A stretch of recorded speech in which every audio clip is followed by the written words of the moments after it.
औ जोबोद मोजां मोनसे प्रग्राम बे दिनैनिफ्राय 25निफ्राय 30सिम बिथांमोना मिउनिसिपालिटि बर्डआ मानगोनां चेयारमेन बिष्णु नार्जारि आदाया बे प्रग्रामखौ लादों। क्लिनलिनेस मोनसे प्रग्राम दिनैनिफ्राय 10टा वार्डआव जोंहा क'क्राझार सहराव 10टा वार्ड दं थ' बे 10टा वार्डआव साब सिखोन खालामनो थाखाय मोनसे प्रग्राम लादों दिनैनिफ्राय। थ' जोबोद मोजां नंगौ साब सिखोन थानांगौ गावनि देहानि थाखाय बा समस्त पलिउसननि थाखाय जों जुदि साफ सुथ्रा थायाब्ला जोंनि थाखायनो बिपद। गतिके आं बयखौबो खावलायनो लुगैदों जेसेबां जोंनि क'क्राझार 10टा वार्डनि रायजो राजाफोरखौ सानफ्रामबो साब सिखोन थानो हायो बा मोजाङै थानाय जाहाथे जोंनि टाउनखौ जों मोनसे सुन्दर टाउन बानायनो हायो बा पलिउसन फ्रि खालामनो हायो।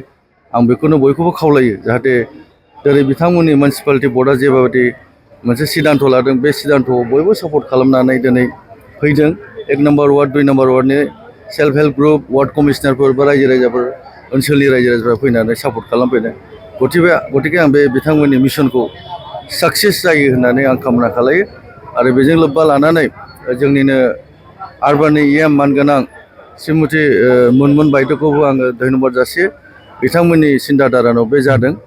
गतिके जों बेखौ जोंनि क'क्राझारल' नङा मोनफ्रोमबो जिल्लायाव जोंनि बिटिसि एरियायाव बे प्रग्रामखौ लानांगौ आरो बे प्रग्रामखौ लानानै साक्सेस खालामनांगौ आरो रायजो राजायाबो गोसो मददै बेखौ सापर्ट खालामनानै खामानि मावनो जाहाथे जोंनि सहरा जोंनि टाउना साब सिखोनै थायो। बे जोंनि सहरा साब सिखोन थायोबासो जोंनि देहायाबो साब सिखोन थागोन। आं बेखौ कामना खालामो। नोंथांमोना गोब्राब नाजासेयावबो जेरावबो जाफुंसारनो हायाखै नामा? जानांदों नामा गुबुन गुबुन रोखोमनि जेंनाजों मोगा-मोगि? जुदि जेरावबो जाफुंसाराखैब्ला आरो बायदि जेंनाजों मोगा-मोगि जानांदों अब्ला बेफोरनिफ्राय जेंना बोस्रांनायनि राहाखौ लादो।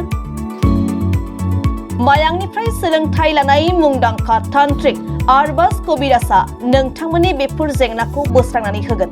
बयनिबो गेजेराव सोमजिबाय थाग्रा जेंनाफोर जेरै सोलोंथाइ लानायाव सोमजिनाय जेंना, हास्थायब्लाबो साख्रि मोनैनि जेंना, फालांगियाव जेंना सोमजिनाय, हा हुनि जेंना, बिसि फिसायनि गेजेराव दावराव दावसि जानाय, मोजां मोनलायनायाव हेंथा सोमजिनाय जेंना, जुलि जानायनि उनाव गथ' मोनैनि जेंना, फेग्रा एबा निसा मुवा लानायखौ गारहोनायनि राहा, सुथुरनि गाज्रि नोजोरखौ दानगारनाय, जुलि जाखांनायनि उनाव गुबुनजों मोजां मोनलायनायनि सोमोन्दो लाखिनाय, राजखान्थि बिथिङाव जेंना बायदि बायदि जेंनाफोरखौ गैया खालामनायजों लोगोसे गोसो बोनो हानाय गोहोनि ताबिज एबा राजमुहिनि ताबिजखौ मुंदांखा आरबाज कबिराजनिफ्राय मोननो हागोन।